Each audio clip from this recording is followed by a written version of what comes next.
The night sky remembers what men forget, and Idris, with trembling fingers and a compass of brass, had long learned to listen.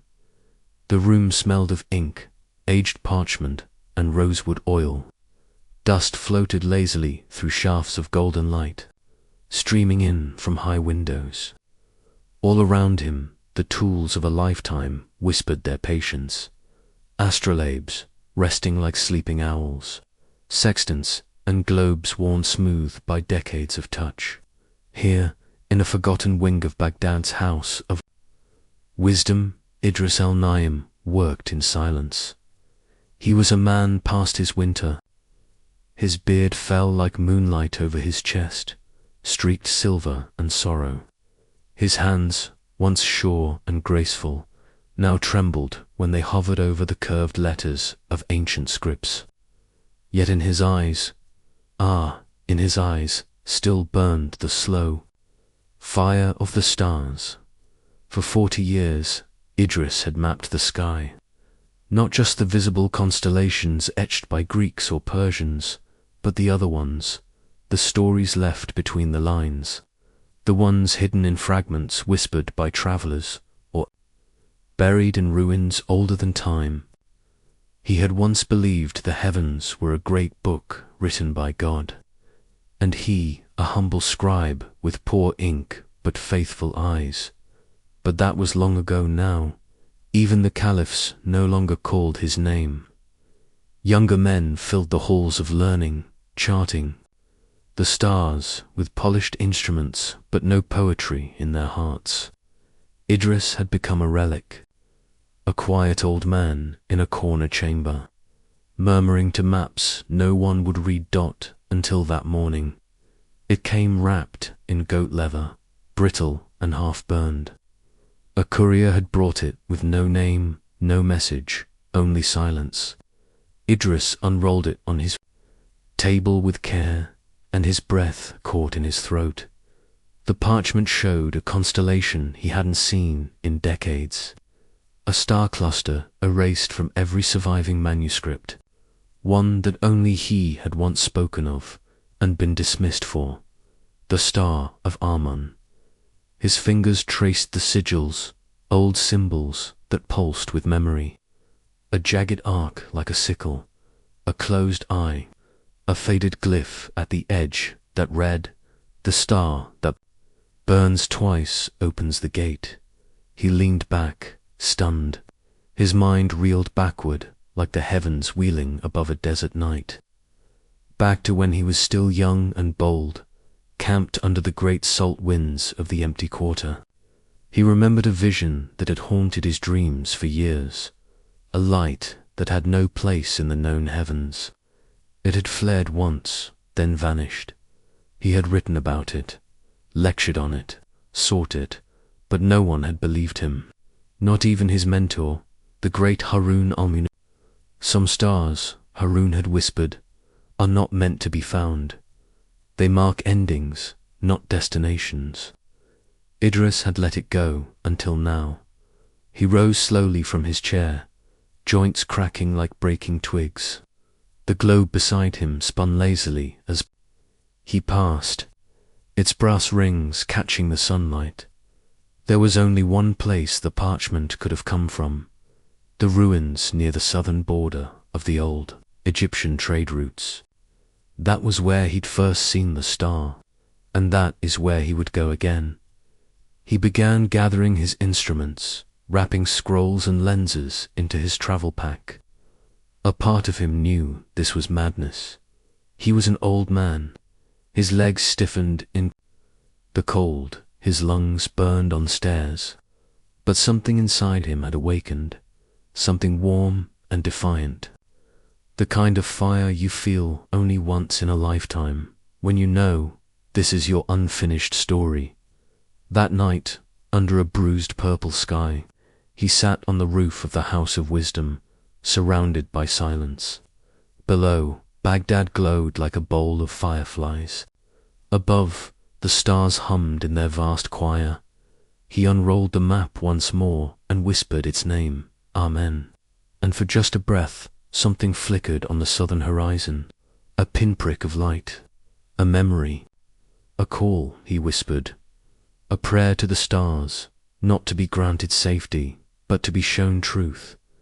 And then he descended the stairs, knowing he would not return the same man. In the scrolls of time there are stories that wait for their ending. Idris al-Naim had just reopened one of them, and the stars, long silent, had begun to listen once more. In the hush of the dunes, where time erodes all but truth, Idris felt the sky breathing again, old, familiar, and watching. The journey from Baghdad was long in ways beyond miles. Idris travelled beneath gentle moons and scorching suns. He passed caravans burdened with spice and stories, dusty inns where poets recited verses in low voices, and Sufi wayfarers who wove songs into their prayers. All sides of him moved, the ache of old bones, the ache of old longing, and beneath both, a steady flicker of hope.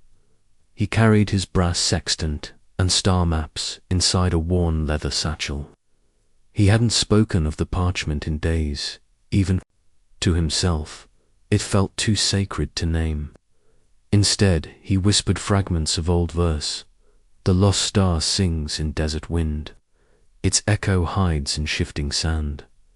After a week, he left the established highways and followed extinguished caravan trails. The world opened into silence, their wind sweeping low dunes like desert breath, the land itself listening. Nights were utterly dark, bone-black, pierced only by the cosmos. One night, he paused on a rise of sand and stopped breathing. A slender figure appeared in the pool of his lamplight.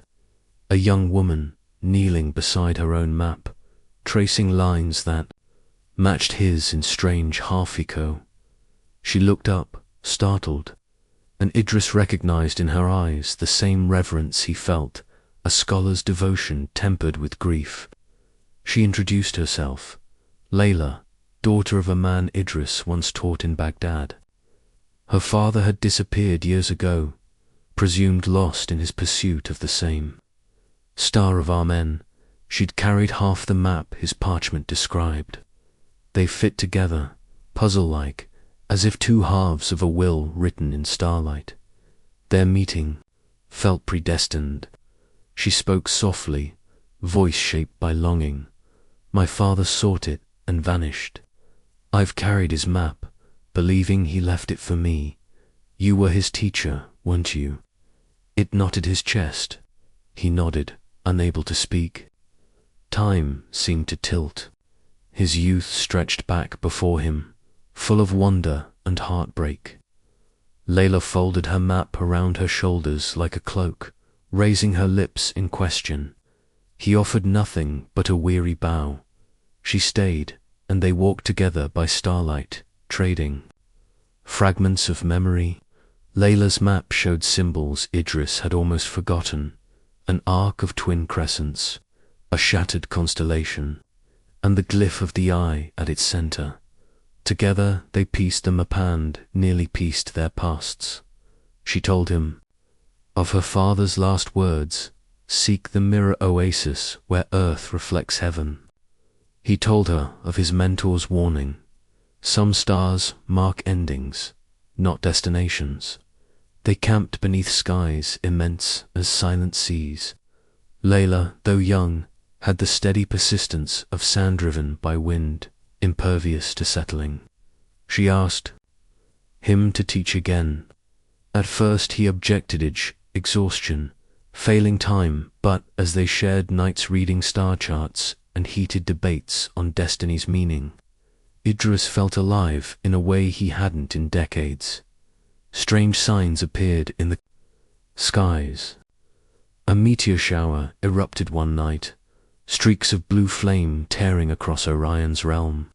Magnetic lights danced in the distance, like aurora mocking the desert.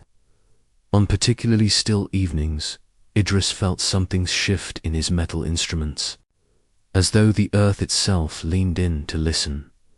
They surmised the celestial key was tied to an alignment normally invisible, an event that occurred once every millennium. Layla's father must have discovered it and been consumed. The parchment was both roadmap and warning. They followed the map deeper south, across dunes that rose like waves frozen in sand. Layla spoke rarely of her fear, but Idris saw it how. She flinched when the night shifted abruptly or when the sky burned too bright. He offered silent reassurance, old eyes, steady hands, and the soft certainty of shared purpose. Each night, they gazed toward the horizon where sky met sand, towards a point no visible constellation occupied. It was a blank space, but one. They both felt pulsing. They pressed on. Then, at last, they reached the place the map marked, the mirror oasis. It lay hidden like a secret, shimmering in a basin of still water, surrounded by dunes that circled it protectively. In the cooling dusk, the surface reflected the entire dome of the heavens uncannily still. Constellations hovered in the pool as if the sky had inverted itself. Offering its memory to the desert, they pitched camp near the water's edge, traced her father's symbols in the sand. Idris calibrated his instruments to compass points that made no sense on any known grid except here. When stars shifted, the surface of the oasis shivered. They saw reflections twisting and unzipping, younger versions of themselves. He saw himself as a man in his 20s, kneeling under that unknown star in the empty quarter. She saw her father, kneeling beside his own star map, mild and resolute, and then vanishing into waves of reflected sky, slipping beyond the edge of light. Layla's voice trembled. "That is how it begins," Idris whispered, "and how it must end." Something ancient stirred in the mirrored water. The eye glyph glowed faintly beneath the surface.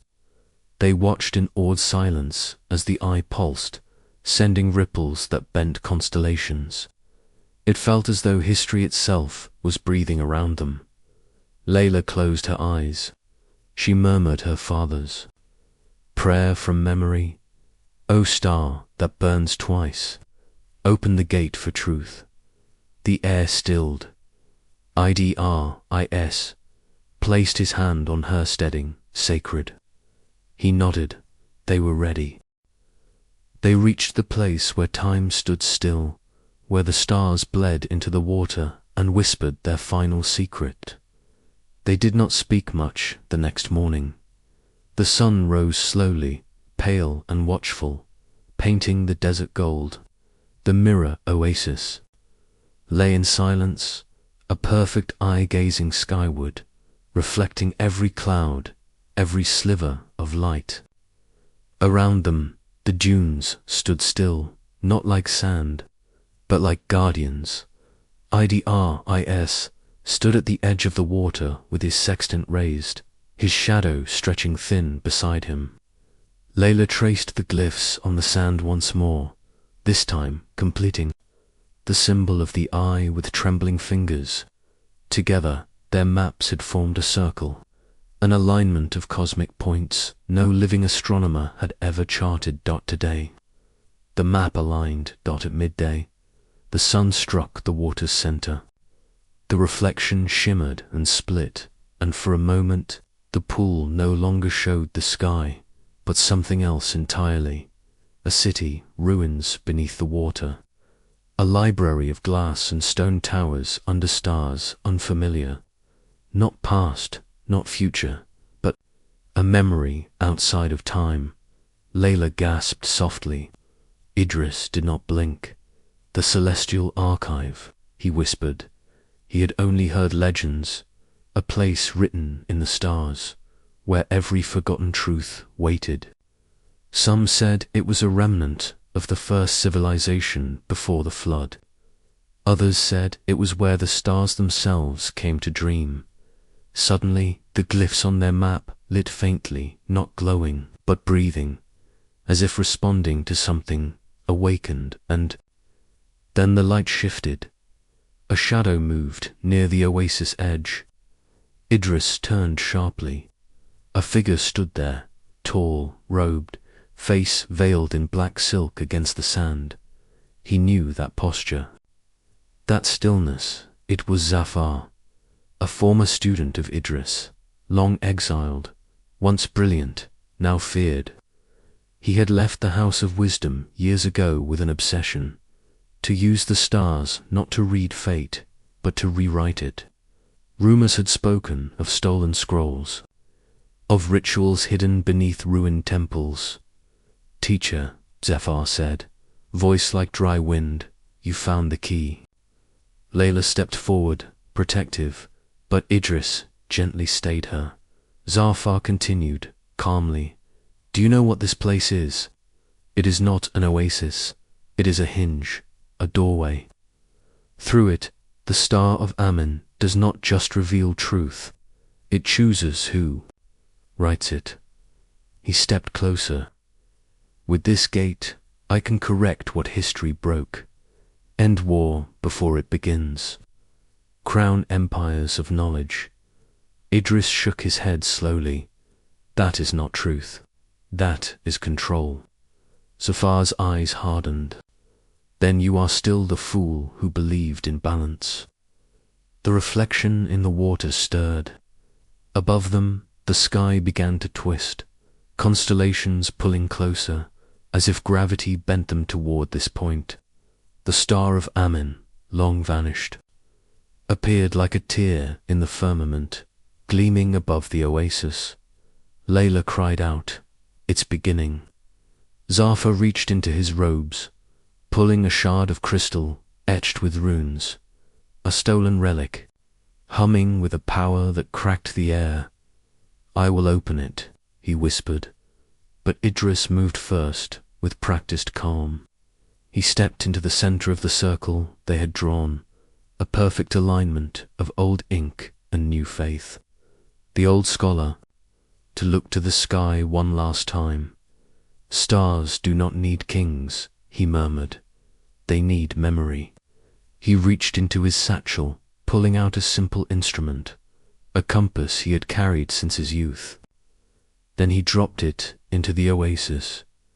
The moment it touched water, the reflection split wide. Light poured upward, not blinding but clear, as if the oasis were no longer a pool, but a mirror through which the universe gazed back. Zafar screamed and staggered, clutching his eyes. Layla was frozen, caught between terror and awe, and Idris. Idris stepped forward into the light. In that instant, he was no longer old, no longer weak. He stood as he had once stood, a young man beneath stars, open to wonder. The oasis wrapped around him like a cocoon of stars and wind and memory. He turned to Layla, voice quiet, "You will be the map now. Let truth live through you." Then he was gone. The oasis stilled. The reflection returned. The glyphs faded, and the star of our man, that strange aching light, vanished from the sky, as if it had never been dot. Zafar collapsed, weeping into the sand. Layla knelt for a long time. Beside the pool, night fell. The stars returned, ordinary now, as they always had been, but something remained.